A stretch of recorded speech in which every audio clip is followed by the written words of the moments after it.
सादी की लाइब्रेरी में खुशामदीद है। नाजरीन, कहानी पसंद आ रही है तो उसको लाइक कीजिए और मेरे चैनल को सब्सक्राइब करने के साथ साथ बेल के आइकन को भी लाजमी से प्रेस कर लीजिएगा। चलिए सुनते हैं कि आगे बाजीगर में क्या हुआ। वो शख्स कलकत्ते में चाइना टाउन के अड्डे से ताल्लुक रखता था। मैं उसका नाम तो नहीं जानता था, लेकिन सूरत आशना था। सूरत भी मुझे यूं याद रहेगी कि उसके खदो खाल बर्मियों और चीनियों जैसे थे। सफ़र के दौरान कितने ही मौके आए कि मैं विठल से कुछ पूछ सकूं, मगर मैं ये सोचकर हर बार खुद को रोक लेता था कि अब जल्द ही सब कुछ खुद ब खुद मालूम हो जाएगा। विठल कब तक खामोश रहेगा? डबरूगढ़ के प्लेटफॉर्म पर कदम रखते हुए मेरा खून रगों में सनसनाने लगा था। शहर में पुख्ता मकामात कम, लकड़ी और बांस के घर कसरत से थे। खच्चरों की बहुतात थी। ठंड भी अच्छी खासी थी। विठल के कहने पर हम सब ने गर्म कपड़े पहन लिए थे। हमें स्टेशन से बहुत दूर नहीं जाना पड़ा। करीब ही एक सराय जैसे होटल में पहुंचकर हम रुक गए। वहां हमसे पहले पीरू, जोरा, जीनी, पलटू और हलाकू मौजूद थे। सराय में हमें दाखिल होते वक्त उन्होंने बस एक उचटती नजर से देखा और कहवा पीते रहे। हम में से किसी ने आपस में बातचीत नहीं की। कुछ देर बाद जामू भी वहां पहुंच गया। विठल के साथ कई ट्रंक सामान था। बिस्तर बंद अलग थे। ये चीजें हम झोंपड़ियों जैसे कमरों में महफूज करके शहर देखने के लिए बाहर निकल आए। मन्नन, साटे और सुल्तान को विठल ने होटल ही में छोड़ दिया था। डबरूगढ़ में छोटे मोटे कई बाजार थे। तरह तरह की शक्ल और सूरत, रंगो रूप के लोग नजर आ रहे थे। आमतौर पर पुस्तकत और स्याह। उस दिन हिंदुओं का कोई त्यौहार था। बड़े बाजार में शोर मचा हुआ था। शंख बज रहे थे। लोग जुलूस की शक्ल में बड़ी मूर्ति उठाए उस पर फूलों की पत्तियां फेंकते हुए आहिस्ता आहिस्ता आगे बढ़ रहे थे। कुछ दूर जाके हमें बुद्धों का एक मंदिर भी दिखाई दिया। अचानक तेज बारिश हो गई। जुलूस तितर बितर होने लगा। हम भी दौड़ते हुए होटल में वापस आ गए। होटल में बिजली भी नहीं थी। लैंप और गैस के हंडों से रोशनी की जाती थी। हमसे किसी कल सीधा नहीं बैठा जाता था। मच्छर कानों में बिन बिन आ रहे थे और जिस्म से चिमट चिमट जाते थे। रात को खाने के वक्त यकायक होटल में हंगामा खड़ा हो गया। साटे और जोरा में किसी बात पर तू तू मैं शुरू हुई और नौबत हाथापाई तक पहुंच गई। हमने और होटल में ठहरे हुए दूसरे लोगों ने बच बचाव कराया तो हंगामा फरू हो गया। साटे और जोरा अपनी अपनी जगहों पर बैठ गए, लेकिन होटल की फिजा में एक तगदर पैदा हो गया था। होटल के बंगाली मालिक ने इन्हें तनबीह की कि हमसे माजरत चाहिए। बीच बचाव में विठल और पीरू की बातचीत शुरू हो गई थी। वो आपस में एक दूसरे से ऐसे मिल रहे थे जैसे पहली बार मिल रहे हों। मुसाफिरों और होटल के लोगों को दूर दूर तक गुमान नहीं हो सकता था कि ये एक दूसरे से वाकिफ़ हैं। उनमें थोड़ी ही देर बात हुई, फिर वो अपने अपने कमरों में चले गए। होटल में खामोशी छाई हुई थी। रात शायद वहाँ जल्द हो जाती थी। हम तीन तीन एक एक कमरे में थे। विठल, मार्टी और मैं एक कमरे में, दूसरे में साटे, मनन और सुल्तान। कमरे में अंधेरा कम था और रोशनी इससे तेज़ की भी नहीं जा सकती थी। मुझे वहशत हो रही थी और डर सा भी लग रहा था, जैसे अभी कुछ हो जाएगा। दिल कभी डूबने लगता, कभी इतना तेज़ धड़कता कि मैं हाँफने लगता। मुझसे एक करवट नहीं लेटा जा रहा था। मार्टी को नींद आ गई थी। विठल अपनी चारपाई पर पड़ा लंबी लंबी सांसें ले रहा था। कमरे में बहुत सर्दी थी और ओजनों से हवा अंदर तक आ रही थी और लैंप की बत्ती भड़क उठती थी। रात को किसी वक्त मुझे विठल की आवाज़ सुनाई थी। मेरा सारा जिस्म दहल सा उठा। वो मुझी को पुकार रहा था और जवाब देते हुए मेरी ज़ुबान लुकनत करने लगी। वो उठकर मेरे ही बिस्तर पर चला आया और मेरा सर थपथपाते हुए आहिस्तगी से बोला, सोया नहीं रे? मेरा जी चाहा कि चीखने लगूं। मैंने अपने होंठ बंद ही रखे। मुझको पता है तो मुझसे खफा होगा, पर मैं तुझसे क्या बात करता। तुझसे एक दिन भी चैन से ना काटा जाता। तुम कहना क्या चाहते हो? मैंने लर्जीदा आवाज़ में पूछा। दरमियान रह, रसान से रह। कई बार जी में आया कि तुझको बोल दूं, पर इसलिए चुपका रहा कि तू ठीक तरह हाथ पैर भी नहीं चलाने देगा। क्या बात है? बात बड़ी नहीं है, पर बड़ी हो भी सकती है। पहेलियाँ मत बुझवाओ, जल्दी बताओ। बोलता हूँ रे, वो हफ्की से बोला। उधर फैज़ाबाद में चलने से 3-4 दिन पहले बम्बई से शुक्ला जी की चिट्ठी आई थी। मैंने तुझको नहीं दिखाई। शुक्ला ने लिखा था कि तेरे बाबा को 1.5-2 महीने पहले शिलांग में देखा गया है। नहीं, मेरी आवाज़ गले में घुट गई। हाँ रे, बीच में मत बोल, सुनता रह। चिट्ठी मिलने में शुक्ला को देर लगी। वो उधर बम्बई में नहीं था, शिमले छुट्टी पर गया हुआ था। आके इसने चिट्ठी पढ़ी। लिखा था कि तेरे बाप की सूरत का आदमी शिलांग में देखा गया है। एक पुलिस वाले ने तेरे बाबा के सामने उसका असल नाम बोला तो वह घबरा गया। होटल में उसने दूसरा नाम लिखवाया था। पर उसका हुलिया वही था जो कृष्णा जी ने चिट्ठियों में लिखा था। पुलिस वाले ने उससे पूछा, क्या तुम सफदरजंग को जानते हो? तेरे बाबा ने मना कर दिया, मगर उसकी घबराहट देखकर पुलिस वाला होशियार हो गया। उसके पास कोई चालान नहीं था, ना उसे किसी जुर्म का पता था। वो चुपचाप चला आया और उसने बम्बई पुलिस को लिखा। चिट्ठी पढ़ने पर शुक्ला ने फौरन छलांग तार दिया। जवाब आया कि वह उधर नहीं है। पुलिस वाला दूसरे ही दिन उसे देखने गया, मगर वो होटल से जा चुका था। फिर शुक्ला ने तुझको सारा हाल लिख के भेज दिया। मेरे कान जलने लगे। विठल कह रहा था कि जैसे ही उसे एसपी शुक्ला का खत मौसूल हुआ, उसके दिल में आई कि वह फौरन फैजाबाद से आसाम की तरफ चल पड़े, लेकिन उसने ताम्मल किया। शुक्ला के खत के मुताबिक अब्बाजान होटल में ठहरे हुए थे। इसका मतलब ये हुआ कि उनके साथ घर का कोई फर्द नहीं था। मैंने अब्बाजान से मुतल्लिक एक एक बात विठल को बताई थी और बम्बई में अब्बाजान के दोस्त मौलवी अकरम से मिलने का वाक़या भी मुझसे सुन चुका था।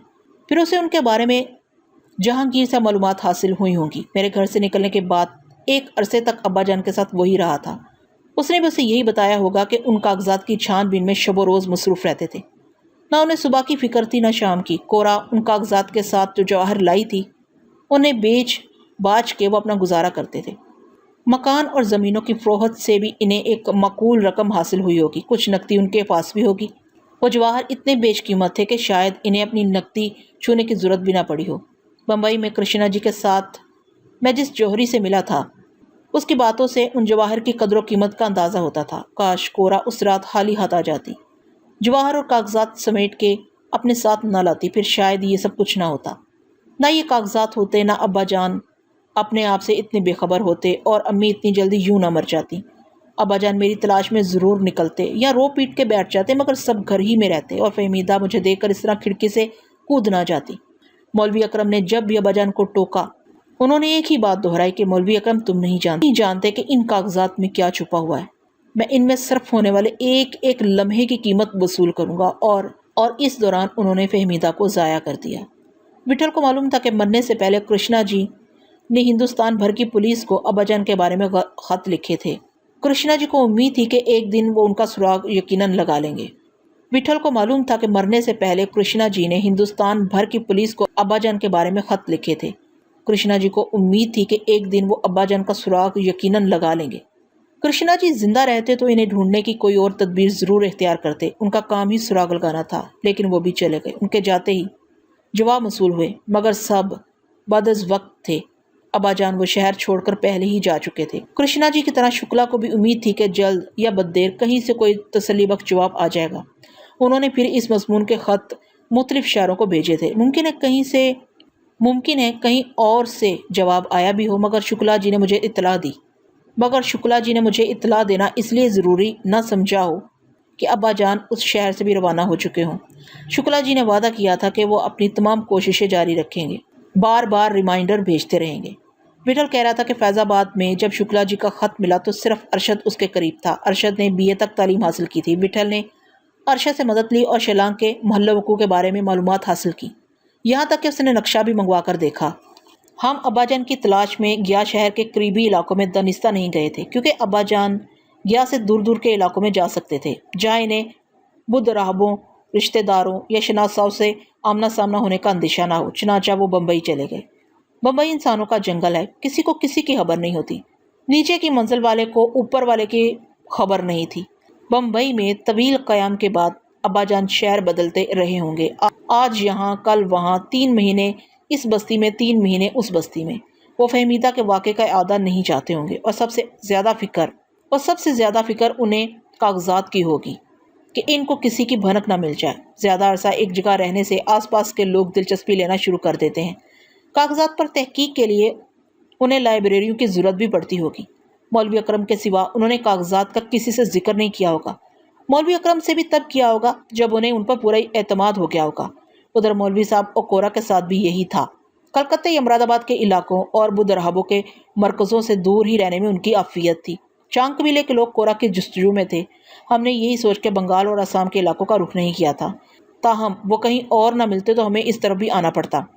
अब्बाजान का किसी ऐसी जगह नज़र आना विठल के लिए चौंका देने का सबब था, जहाँ बुद्ध राहबों के काफिले गुजरते हों और गिरदनवा में बड़ी बड़ी बुद्ध खानकाहें मौजूद हों। 9 साल से ऊपर हो चुके थे। इस मुद्दत में कागजात की तफ्तीश के बाद अब्बाजान ने अपनी दानिस्त में कोई नतीजा बरामद किया होगा। इतना वक्त उन्होंने सिर्फ गवाया तो नहीं होगा, वो पागल तो नहीं थे। हर पहलू पर गौर करने के बाद विट्ठल भी इस नतीजे पर पहुंचा कि कहीं उनके शिलांग में होने का मतलब तिब्बत की तरफ कूच करना तो नहीं है। अगर इन्हें खजाना मतलूब था तो एक न एक दिन तिब्बत जाना ही था। विट्ठल ने फौरन पीरू को बम्बई और वजीर को आसनसोल तार दिए। फिर मन्नन और कबन खान को साथ लेकर कलकत्ते आ गया। उसे मालूम था कि तिब्बत में दाखिले के लिए बाकायदा परवाना ज़रूरी है और उसे हासिल करने में दिन भी लग सकते हैं। दरख्वास्त नामंजूर भी हो सकती है। लोगों के कारखाने बंगाल और आसाम में फैले हुए थे और कलकत्ते के उस्ताद की हैसियत से उनका वास्ता उन लोगों से पड़ता रहता था, किसी से कम किसी से ज़्यादा। कलकत्ते आने के बाद वो मुख्तलिफ जगहों पर मुख्तलिफ तबकों के लोगों के पास जाता रहा। एक तरफ उसने नवाही इलाकों में कायम होने वाले अड्डों का बंदोबस्त किया, दूसरी तरफ रात दिन सफ़र से मुतल्लिक मालूमात हासिल की। उसने चाइना टाउन के अड्डे के एक तिब्बती बाशिंदे सुलम से भी रब्ता कायम किया। सुलम तिब्बती जुबान भी जानता था और उन रास्तों से गुजर चुका था। ये वही शख्स था जिसे डिब्रूगढ़ उतरते वक्त मैंने जाबू के साथ स्टेशन पर देखा था। हम दोनों अकेले भी जा सकते थे, लेकिन विट्ठल के कहने के मुताबिक वो ये मुनासिब नहीं समझता था।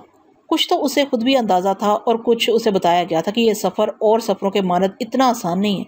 दुश्वार गुजार पहाड़ी रास्ते हैं, ऊंची ऊंची बर्फीली चोटियां हैं, ना रेल है, ना मोटर, ना सड़कें हैं, ना मंजिलों के निशान।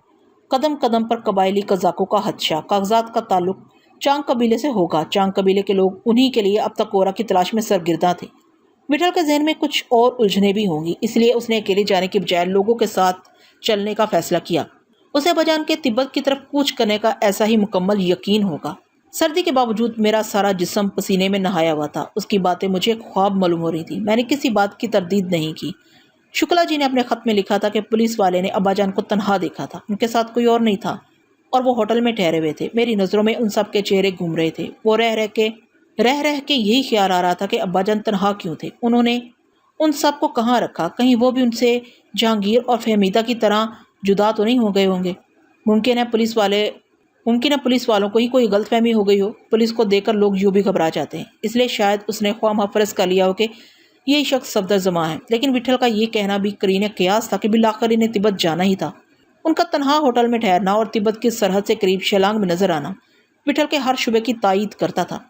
अब्बाजान फर्रख फरियाल फारबा और अकबर को किसी महफूज मुकाम पर छोड़ सकते थे। इतनी मुद्दत में उनका बम्बई के मौलवी अकरम जैसा कोई और काबिल एतमाद दोस्त बन गया होगा, या हो सकता है कि वो गया वापस चले गए हों और सबको किसी अजीज़ के हवाले कर आए हों। वो गया से कोई जुर्म करके तो आए नहीं थे जो वापस ना जा सकते। फहमीदा के बारे में लोगों ने पूछा होगा तो उन्होंने कह दिया होगा कि उसकी शादी हो गई या वो मर गई और जहांगीर भी मर चुका है। वो तिब्बत में 3 लड़कियों और एक लड़के के कुटुंब को साथ लेकर कैसे जा सकते थे? विट्ठल मुझे टेहोका मार के पूछने लगा, क्यों रे? बोलता क्यों नहीं? मैं क्या बोलता? मेरे कुछ कहने की गुंजाइश ही कहाँ थी।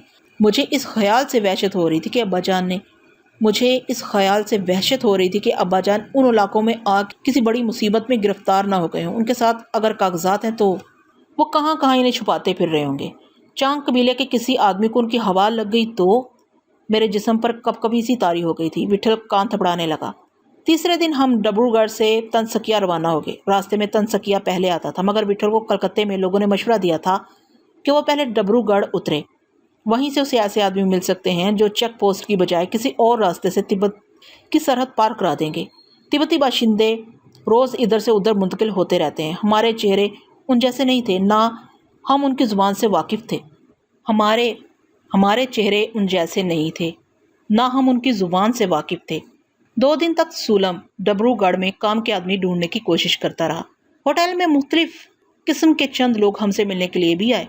कुछ तार फाड़ लेने आए थे और कुछ सूलम अपने साथ लाया था। उन्होंने पीरू और विट्ठल से अलग-अलग बात की। सबकी राय यही थी कि हम आगे जाने का इरादा तर्क करके अपने सामान तिजारत का सौदा यहीं कर लें। यहाँ भी हमें अच्छे खासे पैसे मिल जाएंगे। रवाना होने से पहले कलकत्ते में विट्ठल ने बहुत सामान खरीदा था। कैंचियाँ, चमचे, ब्लेड, सिगरेट, तंबाकू, शालें, रेशमी कपड़ा, गोटा किनारी, मफलर, कंबल, पुराने कोट, शराब की बोतलें वगैरह वगैरह। मार्टी को ठीक खबर नहीं थी। पीरू भी अपने हमरा तकरीबन इतना ही सामान लाया था। विट्ठल ने कई वजह से हमें 2 टोलियों में तकसीम कर दिया था। इतने ज़्यादा आदमी एक साथ कहीं आते जाते दिखाई देते तो शक का निशाना बन सकते थे। तावक्ते डिब्रूगढ़ में कोई बेहतर सूरत हाल पैदा होने की उम्मीद ना बंधे। हमारा एक दूसरे से अलग रहना ही मुनासिब था। विट्ठल को बताया गया कि अगर उसे आसानी से परवाना रादरी ना मिला तो बाज़ मखसूस मुकामी बाशिंदों से उसे रब्ता कायम करना होगा। ये लोग नवारदों को खूब लूटते और तरह तरह से परेशान करते थे। वो अलग अलग काफिलों की सूरत में उनके हथकंडों से बड़ी हद तक महफूज रह सकते थे। इस तरह उनसे सौदेबाजी करने में भी आसानी रहती।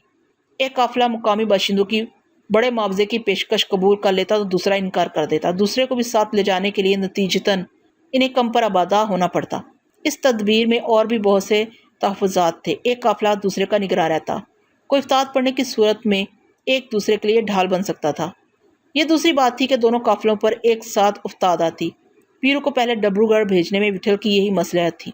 इसके अलावा उसे उम्मीद थी कि वो शायद मामला तय करके ही रखें और इधर विठल को कलकत्ते के सफ़र के लिए मावन बास और लोगों से मिलने का एक दिन मिल जाए। 2 दिन गुजर गए थे। मुसाफिरों और होटल वालों की नज़र में अभी तक हम दोनों ग्रोहों का ताल्लुक रस्मी था, महज मुसाफराना मेल मिलाप, जैसे एक मकसद के मुसाफिर अचानक कहीं मिल जाते हों और आपस में दिलचस्पी लेना शुरू कर देते हैं। मगर इस तासुर से हमें कोई ख़ास फ़ायदा नहीं हुआ। पीरू डब्रूगढ़ में हमें अपने मतलब के आदमी नहीं मिल सके। विठल कलकत्ते में लोगों के दिए हुए बाज़ पतों पर भी गया। सब कदम कदम पर सरहदी सख्तियों और पाबंदियों का उज़र कर देते थे। बस्ती में मुसलमान कम थे, लेकिन हमने एहतियातन उनके ठिकानों पर अब्बाजान के बारे में भी पूछ के देख लिया। किसी से कोई करामत बात नहीं मालूम हो सकी। हम तकरीबन 30 मील पीछे हट के तनसकिया आ गए। तनसकिया और डब्रूगढ़ के रास्ते में घने जंगलात थे। कहीं कहीं हमें वहाँ हाथी भी दिखाई दिए। दोनों बस्तियों के दरमियान दरियाए ब्रह्मपुत्र की एक बड़ी शाख है जिसे स्टीमर से पार करना पड़ता है। तनसकिया से हम ऊपर की तरफ आगे बढ़ गए और कस्बा दरी में आकर दम लिया। यहाँ हिंदुस्तान के पॉलिटिकल एजेंट, इंटेलिजेंस अफसर और ट्रेड एजेंट वगैरह के दफातर थे। दरी में भी सुलम ने खासी तगोदो की। विठल के पास कलकत्ते के बड़े आदमियों के कई सिफारशी खतूत थे। वो खतूत दिखाने की नौबत नहीं आई। हमें परवाना राहदरी में पेश आने वाली दुश्वारियों का इब्तदा ही में इल्म हो गया था। पॉलिटिकल एजेंट के पास जाकर हम ख्वामखा उनकी नज़रों में आते। दरी के बाद हमने कुछ और फासला तय कर लिया और दिंग इंग पहुँच गए। दिंग इंग से थ्रू नाल पांग, वहाँ से सारा कस्बा सारबा खासा बड़ा कस्बा था। कस्बा सारबा खासा बड़ा कस्बा था। यहाँ बाजार भी थे और तिब्बती कुली भी जगह जगह मौजूद थे। हम सारबा में एक पहर ही ठहरे होंगे कि कस्बा मोचीमा से गुजरते हुए कस्बा नारा में आ गए। सारबा से नारा तक का रास्ता हमने किराए की जीपों से तय किया था और ये हमारे अब तक के सफ़र में सबसे मुश्किल रास्ता था। नारा में सिख माकूल तादाद में बसे हुए थे। एक बड़ा फौजी अड्डा भी था। सुलम शाम के वक़्त हमें एक ऐसी जगह ले गया जहाँ जंगी रक्स हो रहा था। नारा में एक स्कूल भी था, आखिरी स्कूल, जिसे जैसे जैसे हम आगे बढ़ते जा रहे थे सर्दी बढ़ती जाती थी। किसी मुकाम पर सुस्ताने के लिए ठहर जाते तो जिस्म जलने लगता। हमने अभी तक यही जाहिर किया था कि हम सरहदी चौकी वांग पर अपना सामान फरोख्त करने जा रहे हैं। ऐसा अमूमन होता था। इसलिए कुलियों, गाइडों और गुजरने वाली बस्तियों के बाशिंदों ने हम पर गैर ज़रूरी तवज्जो नहीं दी। ये हिंदुस्तान था और हम आखिरी सरहदी चौकी वांग तक किसी रोक टोक के बगैर जा सकते थे। नारा से 7 मील दूर कस्बा चंगवती था। चंगवती पर आग के जीबें लौट जाती थी क्योंकि आगे उनके जाने के लिए कोई सड़क नहीं थी। खच्चर और घोड़े ही इन रास्तों पर चल सकते थे। वहीं हमें मुतद्दद कुली मिल गए। उनके साथ उनके खच्चर भी थे। सामान खच्चरों पर लाद दिया गया। हमने गाइड और कुलियों की मयत में पैदल ही ऊपर चढ़ना शुरू किया। कुली एक मंजिल से दूसरी मंजिल तक जाते थे, चुनांचा हम हर मंजिल पर कुली बदलते रहे। चंगवती के बाद का रास्ता कठिन था। हर तरफ बड़े पाट के दरिया, घाटियाँ, ऊंची चोटियाँ, कीड़े मकोड़े, जंगलात, दरिंदे। हमें कुलियों और गाइडों की मदद ना मिलती तो शायद हमारे लिए आगे जाना नामुमकिन हो जाता। या तो हम किसी काफिले के इंतज़ार में पड़े रहते या लौट आते, और काफिलों के साथ हम ऐसी सूरत में हो सकते थे जब हमारे साथ उनकी तरह इजाज़तनामा होता। उधर मार्टी को तेज़ बुखार आ गया था। जहाँ तक बन पड़ा वो चलता रहा। कुलियों ने उसे चंद बूटियाँ खिला दी थीं। इससे बुखार कम होने की बजाय और बढ़ गया। हमने उसे उल्टा खच्चर पर लिटा दिया और एक कमर से रस्सी बांध दी और चंगवती से 8 मील की दूरी पर खुदरो घास से घिरी हुई बस्ती में मनजांग में आकर एक तिब्बती तबीब को दिखाया। मार्टी की वजह से हमें एक दिन मनजांग में क्याम करना पड़ा। उसकी तबीयत कुछ संभली तो फिर हम आगे बढ़ने लगे। मनजांग के कुछ ही दूर बाद वुनिंग और साकी नामी 2 बस्तियों से हमारा गुजर हुआ। दोनों में दोहरी शहरियत के लोग रहते थे।